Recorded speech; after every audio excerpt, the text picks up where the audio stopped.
Islam? Islam. Islam? Islam. Islam? Islam. As I rise, La ilaha illallah. There is no person, deity, or thing worthy of worship save Allah.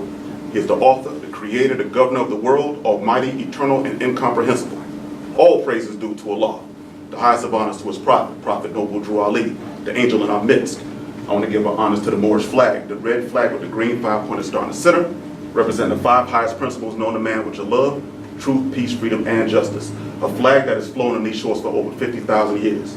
I want to give honors to the forerunner of the prophet, Marcus Mosiah Garvey, his teacher, Deuce Ali, and Elijah Muhammad as well. I want to give honors to all temples and the Moorish Science Temple of America, regardless of grand body affiliation.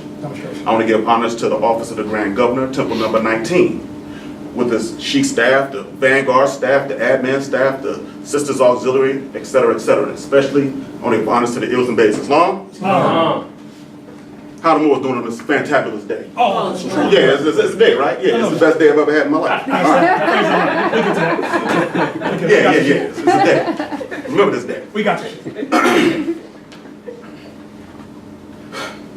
One of the things that we look to do is that, we look to find truth and shred this information out as much as we can. Especially at Temple 19, we kind of pride ourselves on that, taking every strain and breaking it down to find deeper meanings, and the prophet's literature is very simple, but it's very difficult at the same time.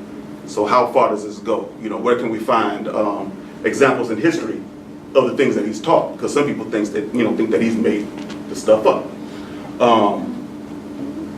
In our quest, sometimes it works and sometimes it doesn't.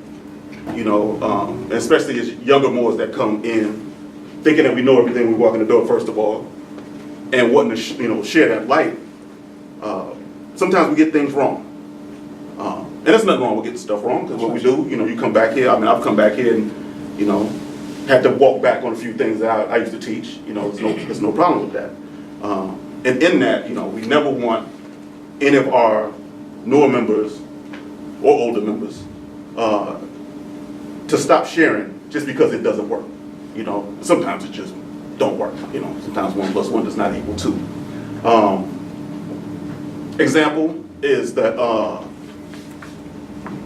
the story of the one thing I used to share personally was the story of how did the Moors get the fez? The fez came from the woman. It was white back in the day. Only women wore fezzes, and it was a great war. We took our fezzes off and dipped it in the blood, and blah blah blah blah. Kind of made that up. Somebody made that up. I took it and ran with it, researched and found out it wasn't true. Right? One of the things we had to back off on. Also, one of the newer examples is that when we talk about the Moorish Science Temple, we talk about this 5-pointed star, and we say that's the star of what? What culture do we associate it with? Islam. No, a specific person. Mod, actually. We say say the 5 principles of Mod. That's what we generally call it, right? And we say because that's how we kind of validate it. Because those 5 points of Mod are love, peace, freedom, and justice, and some have reciprocity, X, Y, Z, blah, blah, blah, and other things that they go on. However, who in here knows the Moorish American prayer? Could somebody say the Moorish American prayer for me? Just any one person, it doesn't matter. If you got it. Allah, Father of the universe, Father of love, truth, peace, freedom, and justice. Stop. What do you say again?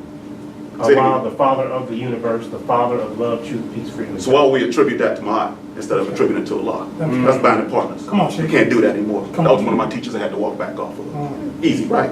Not too difficult. Boom. All right. One of our super geniuses that we have in the temple has a measure. And his measure sounds real good. He asked this hard question, and a lot of boys couldn't answer it. You hear it, brother? You hear it? He asked a question that in our writings it says that purity paves the way for love, right?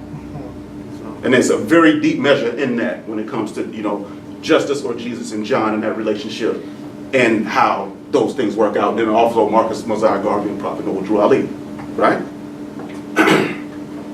So the question is, if purity paves the way for love, what paves the way for purity? Hard question, right? Because ain't no answer that's really given. Like, you got to break this thing down and figure that thing out. So we have purity. Watch out. Love, right? Question is, what kickstarts purity? And the answer that was given was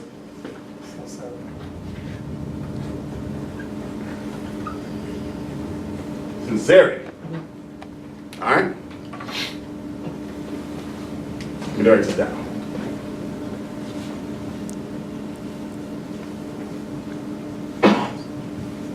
All right? Very important part of this whole equation. So let's read what it says in chapter 34 on sincerity. Should be page 62 for the most part, if you have this done. Chapter 34, page 62.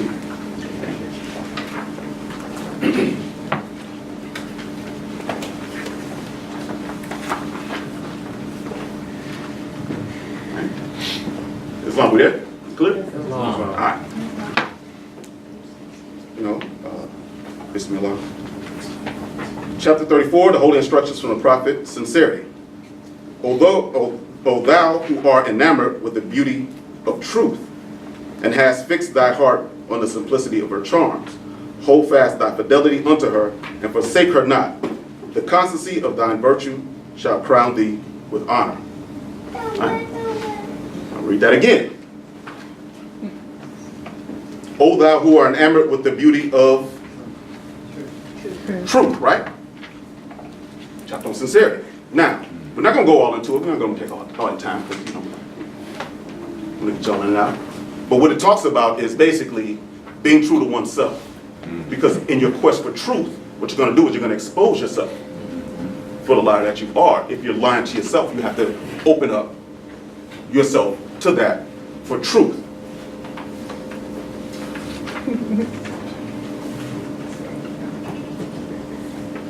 Truth, right?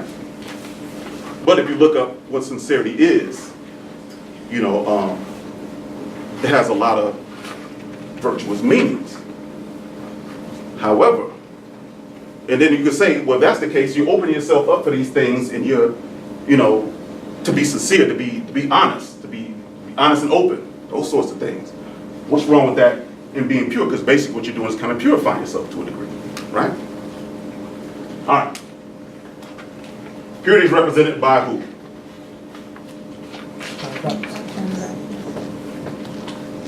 And love is Jesus. Jesus is justice, right? Now, when you read about the ministry of death that John went into, the first question is, what age did Jesus start to teach? 12.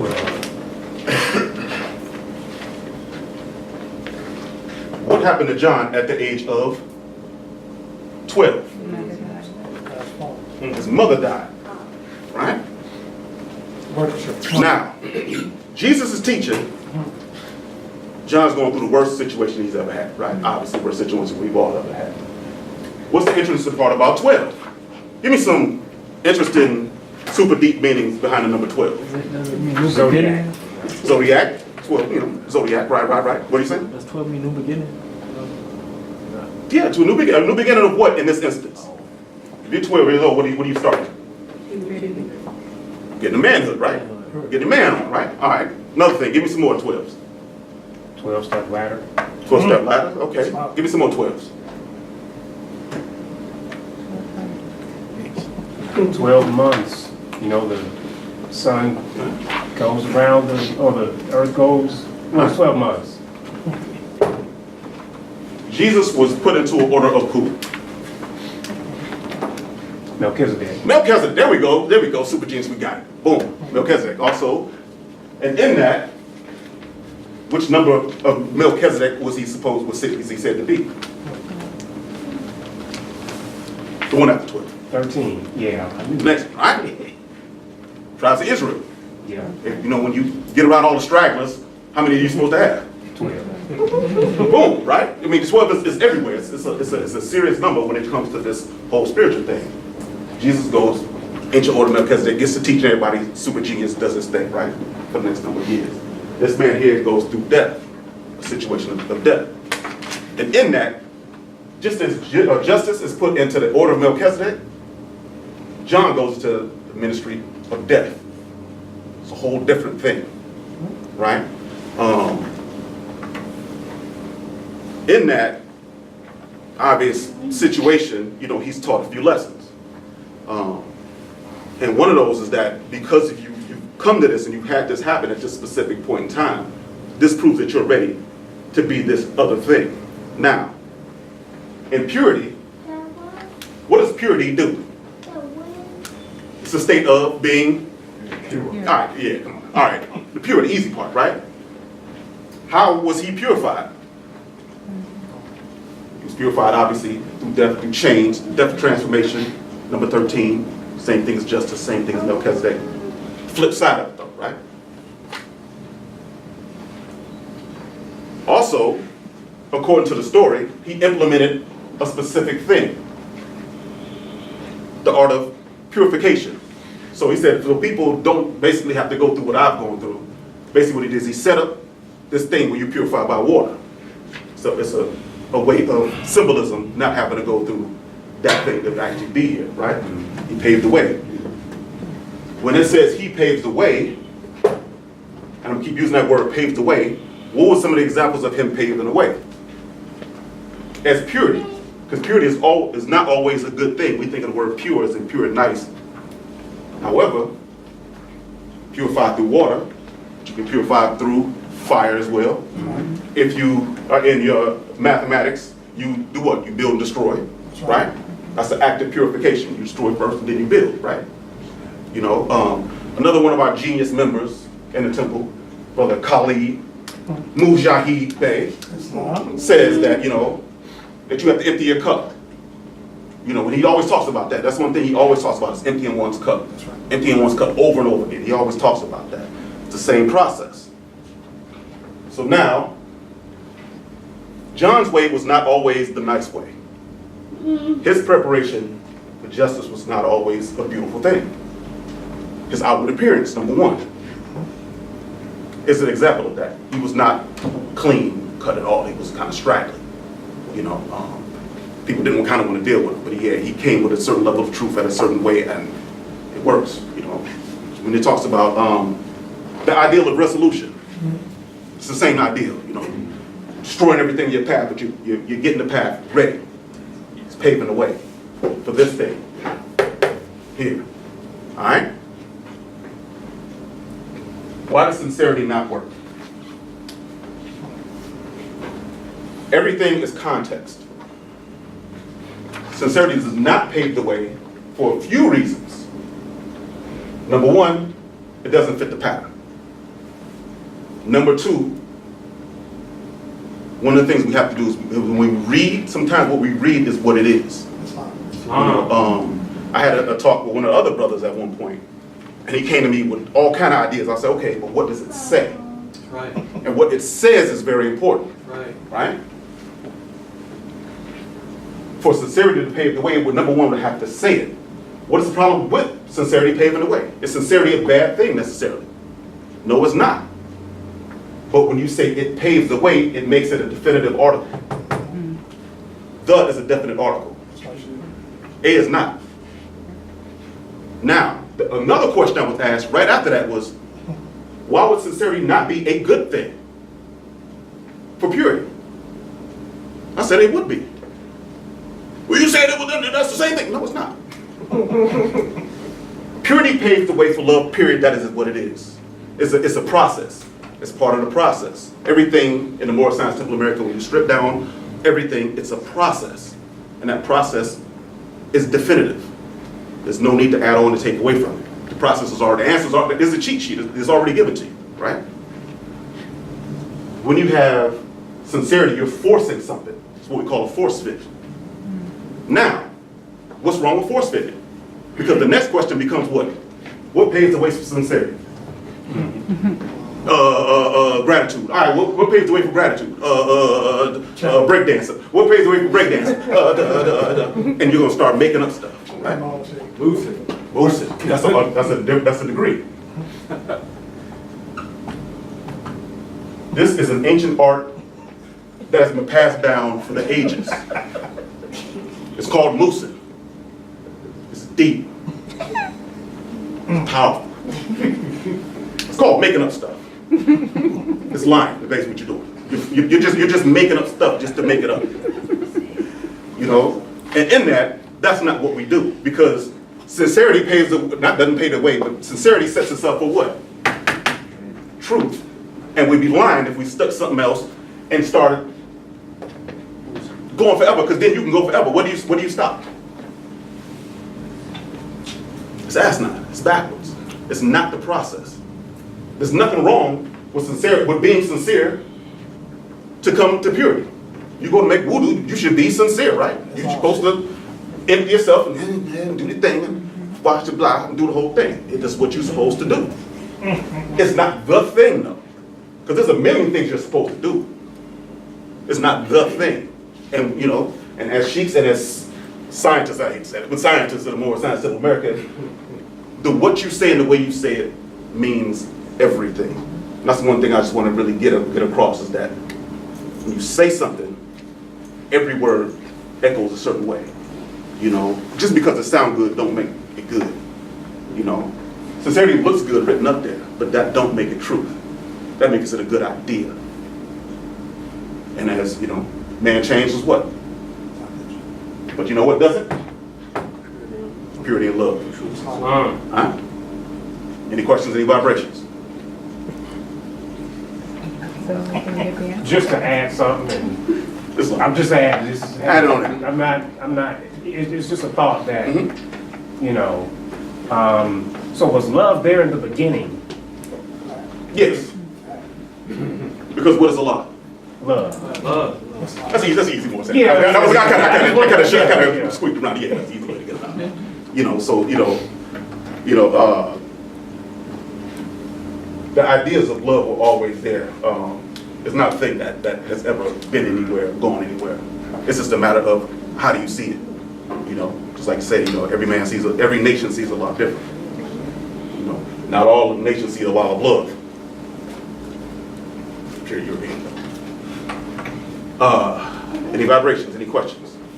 You know, I wanted to get to the whole thing about. I might do that.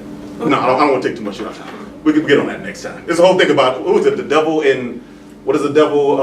What is the devil called? Why does the devil call himself God? Why the devil call himself God? Okay. Go ahead, get into it, Sheik. I'm gonna do this real quick. Try to get this in, get it in and out real quick. Why does the devil sometimes refer to himself as God?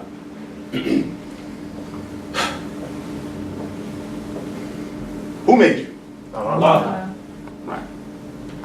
Who made the devil? Elohim. Right. Now, anybody have the keys? Islam, Sheik. I know there's a specific one. Let me go on. Now, when we talk about Satan, we talk about Satan in context. Because no Moorish American follows the ideas of Dante's Inferno, thinking there's a hell down there with pitchforks and dude in red drawers. We don't do that. Right? Come on, see. Now, in this, it mentions, let me see if I can find it. Wow, you got this book marked up, don't you? I know, I'm lying. When it talks about taking the head of Satan,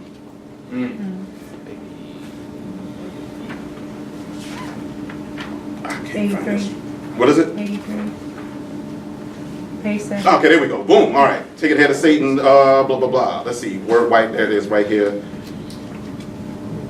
There was one I was looking for. It's written a specific way. When it talks about Satan and... All right, here's what we're going to have to do because I can't find it. It's right here. Whoa. All right. You got it. Come on. Governor's version. All right. You got it? when it talks about Satan and the beast in here, it's referring to a very specific thing.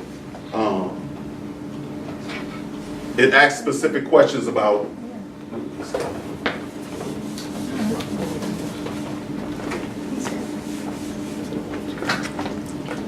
number one, you say that the devil was created by Elohim, right? Well, what's his progeny? Who is he descended from? Adam and Eve. Now, depending on which degrees you read, it speaks very different about who Adam and Eve are. You know, some say that they're the mother, father, the European, Asiatic European nations or something like that.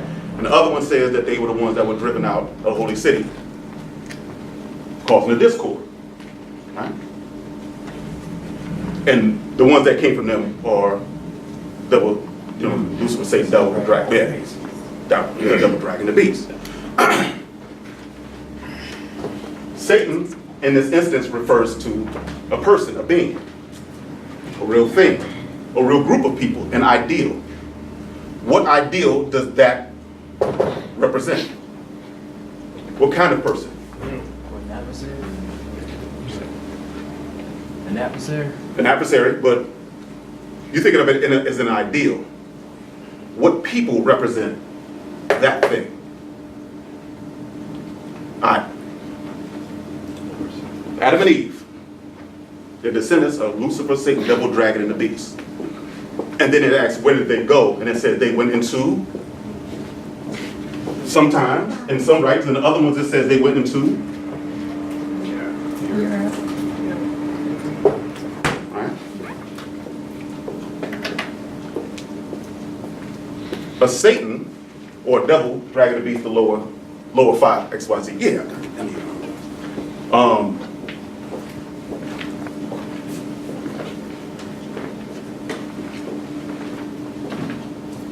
In this instance, he calls himself God because it wants to replicate what God does. Right? What is the thing that God did? God created.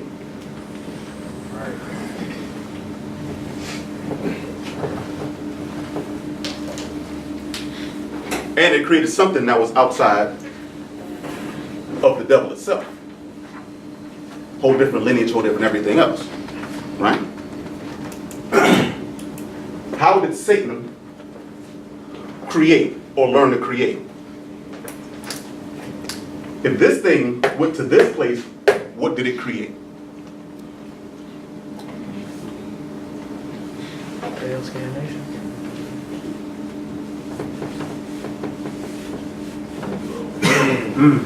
That is the creation of the devil. That's right, sir.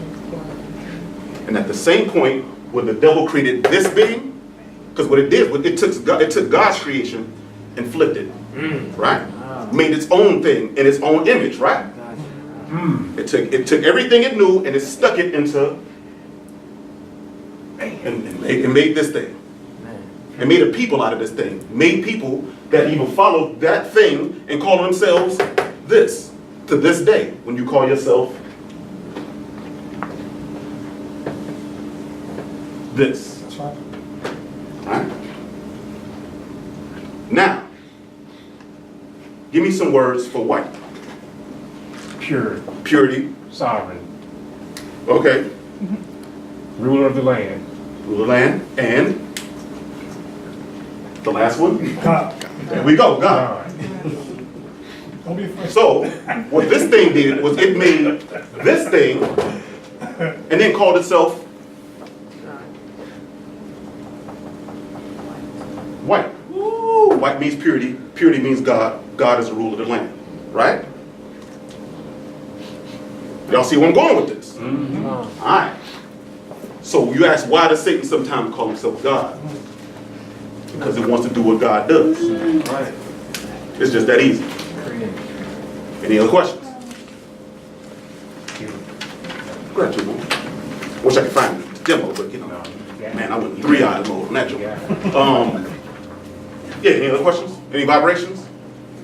All right. I leave you guys, I came in peace on this one wonderful, fantabulous day. Islam. Islam. Islam.